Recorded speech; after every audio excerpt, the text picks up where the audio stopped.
Hello friends, my name is Deva. Today I made a dam in Robofanjan, Ahmedabad.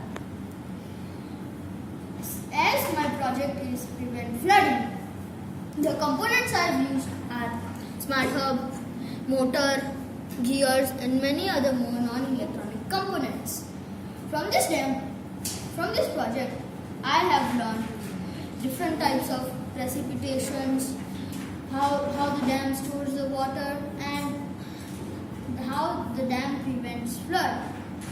I have made a program in such a way that the dam opens when it is a stormy day and when it is a natural day the dam remains closed.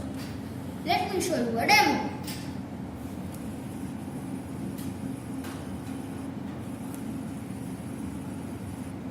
Thank you.